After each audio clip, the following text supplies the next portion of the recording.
Hello, I'm Leigh Abel, and I'm a psychology instructor here at FTCC. Today, I have the distinct honor of introducing Susan Ginder Kalloway, who participated in one of the most influential psychology experiments in history, at least in American history. Welcome, and thank you so much for joining us. Thanks for asking me. Susan, before I really get into this, will you describe the town where you grew up and this experiment took place? It's a small farming community in Iowa, and they consider Is it Riceville, Iowa? It's Riceville, Iowa, Okay. and the school was Riceville Elementary School, and it's just all farming around the area, and it was all white. All white people? Yes. Okay. So you had never met a non-white person before, is that true? True. As a third grader? Yes. Okay. Susan, your third grade teacher, Jane Elliott, performed a set of experiments that came to be known as a class divided or brown eyes, blue eyes. And you were in that experiment as a third grader. Until I first spoke with you, I did not realize that she had done this experiment before, and the attention those experiments received had garnered attention from ABC News and other organizations who filmed the version that you were in and made a documentary called Eye of the Storm, in which you make several appearances. In fact, over the years, Jane Elliott and her work has been the subject of many news specials, documentaries, books, and she continues to make appearances. From my textbooks, I have learned that this experiment was an effort to help children understand what it was like to be judged and treated differently based on something as arbitrary as eye color or skin color. This was a reaction to the murder of Dr. Martin Luther King Jr. and an attempt to help children understand racism. Is that all correct so far? Yes, it is. Okay. Can you tell me how the experiment began? What did Jane Elliott tell her students that morning? Well, it started kind of on Monday morning. They had brought the camera crew in and everything, so we weren't looking at the camera. We got used to them being there and stuff. We got to play with the cameras and stuff and everything, and that was fun. There was the first real black people we had ever met. There was 2 cameramen there that were black, and it was just great talking to all of them. But she started off by just saying, getting the bases down as far as the eye color, and it went onto the chalkboard. How did you arrive at choosing eye color for this experiment? The day before, she had asked, okay, who had brown eyes, who had blue eyes, and then the gray eyes and hazel and stuff. So us with the hazel eyes and stuff got put in with the brown eyes, and then the gray eyes got put in with the blue eyes, and that kind of made it an even split. So did she tell you why she was doing this? She didn't at the time. It wasn't until Tuesday morning that she started and saying, do we want to learn, how it might feel. Do we think that we know how it felt to be discriminated against, to be judged by a different color and everything? And we all say, sure, yeah, And she goes, well, let's try. And that's when she said, blue eyes, brown eyes. Okay, so she divided the class into brown eyes, blue eyes, Yes. and that incidentally is how the experiment and all are known as either brown eyes, blue eyes, or a class divided. And what happened then? What did she say then? So the blue eyes were on top. And When you say on top, what do you mean? they were the ones that were intelligent. They were the smarter kids. They were the ones that she praised the whole day, and she always complimented and everything. And the brown eyes were the ones that were on the bottom. Every little mistake we made, she would point it out and say, well, that's because she's brown, she's brown eyes, or, yeah, you didn't do that before because, but now you're brown eyes, and there it is. And third grade, back then, we believed her. Right. And there was no question as to what she was saying wasn't true. I mean, when she came up with and said, George Washington had blue eyes, it's like, he did? We were all kind of just looking around. So we believed her. But you knew it was an experiment She But had when she told us. began, you sort of forgot that Yes. and focused on what you were being told at the time. Yep, we completely Okay. forgot. Just like at the beginning, she had told us that we could invite your friends to play on the playground. Well, none of us remembered that, you know, and stuff. And So, so on we this were not first day, invited. on this first day, she said blue-eyed children are smarter, they're better, they make better grades, so they get to go to lunch first and they get extras at lunch. Yep. But the brown-eyed children need extra help, and you can't go back for seconds at lunch because you might take too much. Yeah, as one little boy pointed out, yes. Okay, and how, so you were best friends with other little girls named Sheila and Julie. How did this affect your group? Julie and I were both brown eyes, and Sheila was blue-eyed. And so Julie and I couldn't, Sheila didn't have anything to do with us basically when she was on top. And it was just kind of strange because you would see us all just kind of slump in our chairs and everything, and it just went to heart. Because you were sad because your group Our of friends friends had were been- no longer friends, and we were made to feel like we were not as good.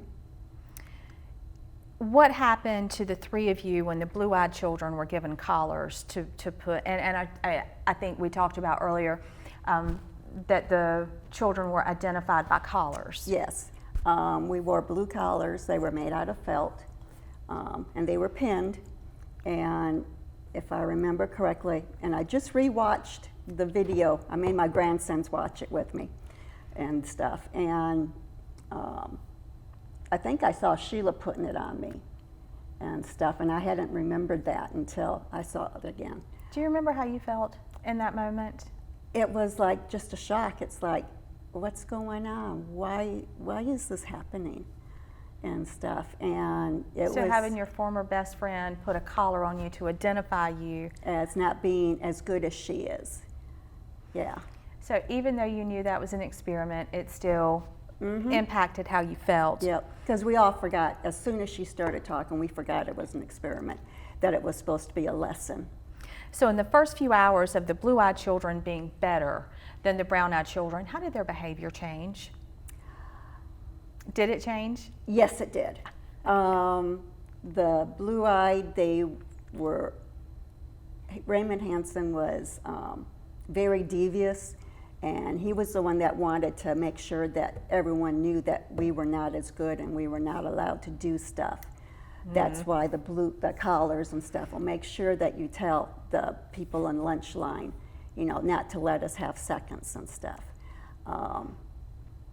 In the reunion, he even mentioned that he just felt so devious. You know, it was so fun until the second day. Okay. Now, on that first day, I think it was, do you remember an incident between Russell and John? Yes. They had been best friends all school year. What happened that second day or that first day? They were out. It was during recess, and I don't know if they were coming back in or if they had just gone outside. And Russell Rain called John brown eyes. What an insult. Yes, So in just a few hours, being called brown eyes had become an insult. yes. Okay. How did that day end? I bet you were looking forward to that day ending. Oh, we couldn't wait for it to end. And we were dreading coming to school the next day.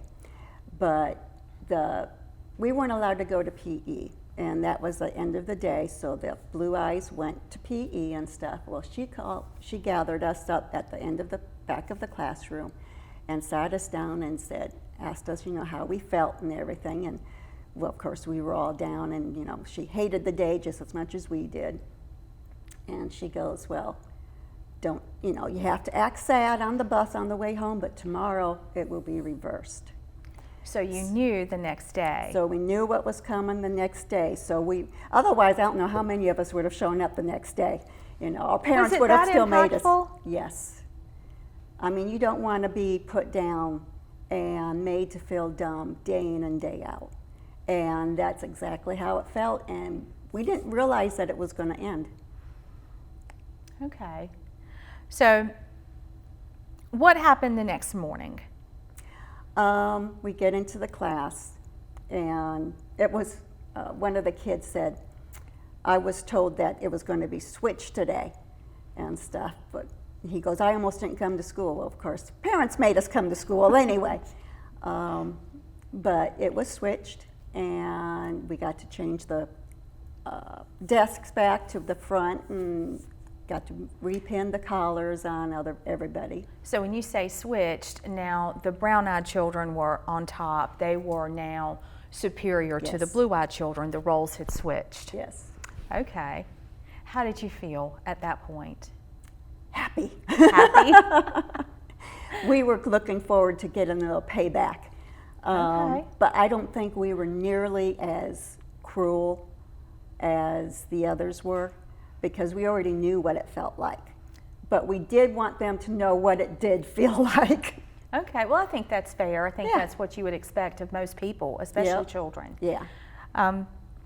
So were there any significant events that happened that second day, now that the brown-eyed children were on top?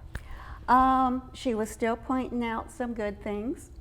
When you say she, you mean Jane Elliott? Yes, Mrs. Elliott. Loved the teacher. Russell Ring, poor guy, he had such a hard time because he ended up swallowing the pin on the collar. So he ended up having to be taken to the nurse. And I don't envy any third grade teacher. Yeah, so he missed the rest of the day, but he was there at the beginning, and he had forgotten his glasses. So on the second day, the brown-eyed children were superior to the blue-eyed children. Do you think that they were as sad as the blue-eyed children had been the day before? I think they were even sadder, because the day before they were on top, and they were on top of the world and flying high, and then all of a sudden they were told, no, you're not the superior one. She had made a mistake, that you were actually inferior, and it just hit them harder, I think, than it did us. So tell me, how did the experiment actually end?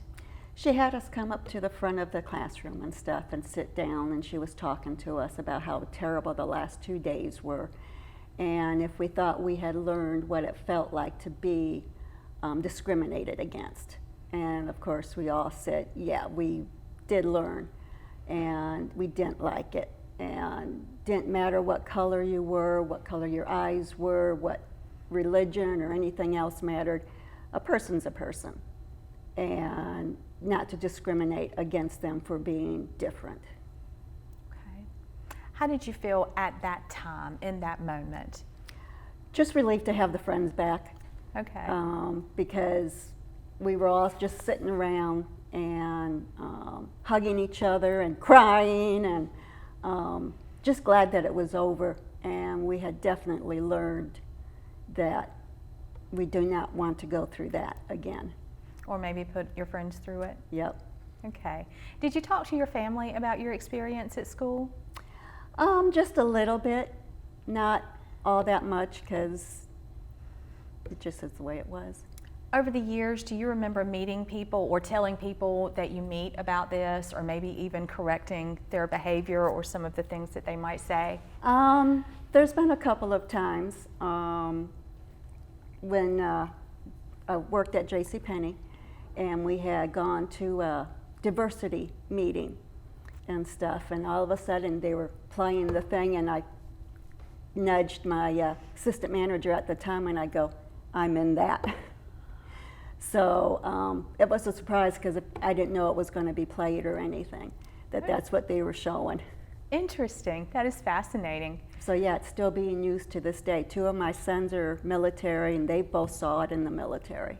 That's great. Again, this is one of the most impactful experiments, psychological experiments in American history, so I'm encouraged to know that this work is still being done.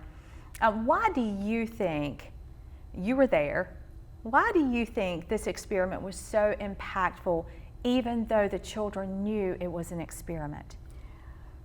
Because it didn't feel like an experiment after she got started, because we fell right into the role. And it wasn't a role, it was life, and that's how we felt.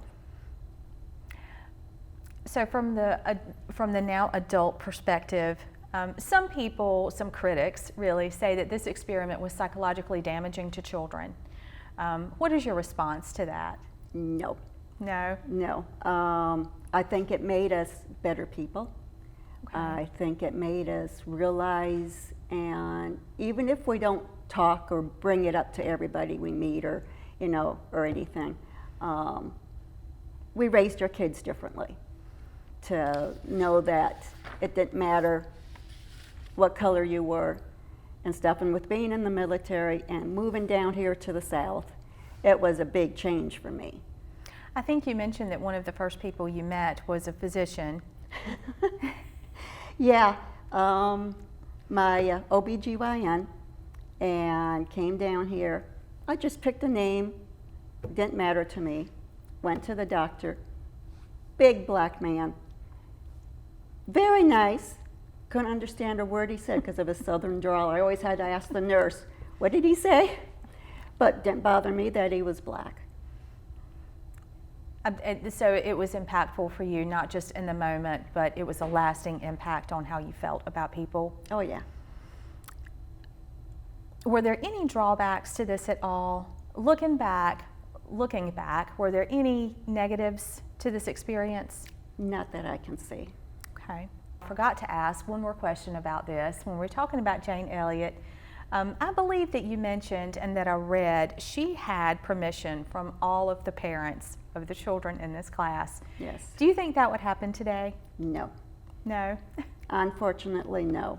The schools are not the same. The teachers don't get the respect that our teachers got back then.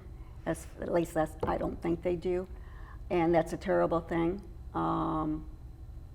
And parents wouldn't allow their kids to be put and be discriminated against. When I asked the question in one of my classes, it was about 50-50 as students who said that if they had the opportunity. Now, did it go down by racial? It was an online class, so I'm not, I can't answer that. That would have been interesting to know. If you had the power to do it, would you mandate this experience for children? Require it? If it would be done correctly. When you say correctly, do you mean just like Jane Elliott did it, or is there anything that you would do differently? No, because I don't think there is a different way to do it. Not being as impactful as it was, because you can't try and make it not as harsh, because then you won't get the full effect. You can't try and be politically correct, because then you won't get the full effect. So today's environment is just so different than it was back then. Some good and some bad. Yes. I hope some good changes Yeah. over the years. In the documentary, Eye of the Storm, Jane Elliott said that she wanted the children to learn what it was like to be African American or other minorities. She did mention other minorities in America in the 1960s, as she put it, stepped upon. Do you think she was successful, and do you think it really helped these children, you and your friends, join the fight against racism? I think in our own way we did. It helped.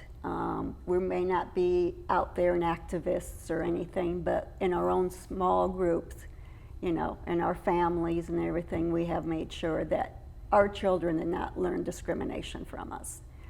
And I think it's a learned effect. I don't think you're born discriminating, so you learn it from your parents and stuff. So that's one thing we always tried to teach. And so there was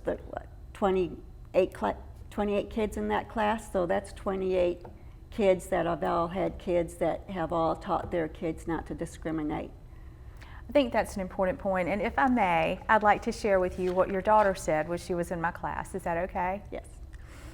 She said, regarding Jane Elliott's Brown Eyes, Blue Eyes, I first want to say that my mom was in that class and a part of the experiment. I have been hearing about it and learning about it since I can remember. My mom still has a copy of the exercise on VHS and the book, Eye of a Storm and a Class Divided. And down toward the bottom, she said this research is even more relevant today. She mentioned that her brothers in the military had to watch this lesson.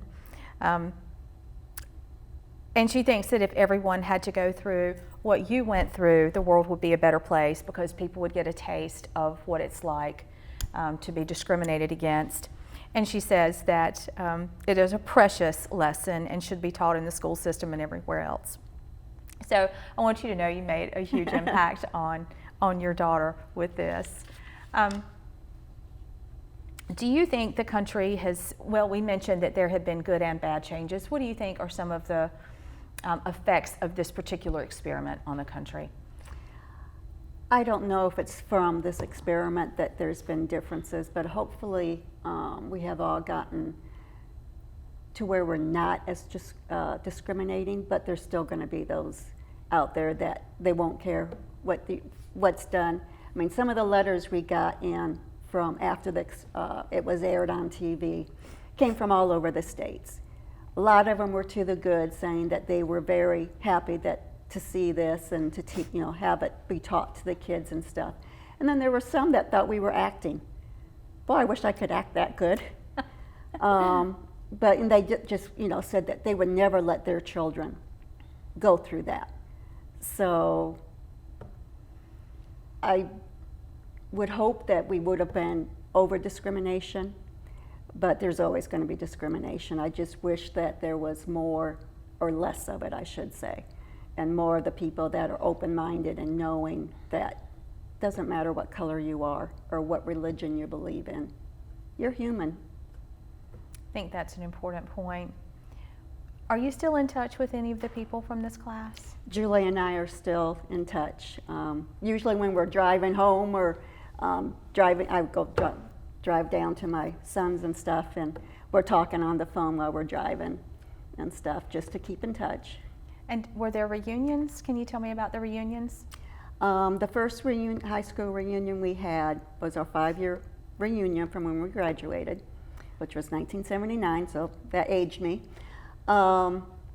We went and they brought back a camera crew and filmed the reunion, and we watched the Eye of the Storm, and that was the first time Raymond Hansen had ever seen it.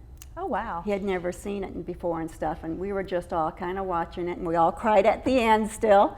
Even though we were adults, we all cried. But yeah, as I said, Raymond had never seen it, and others, we hadn't seen it in a long time. And to have them come back and want to refilm it, that was an interesting. It goes to demonstrate just how influential and important this was.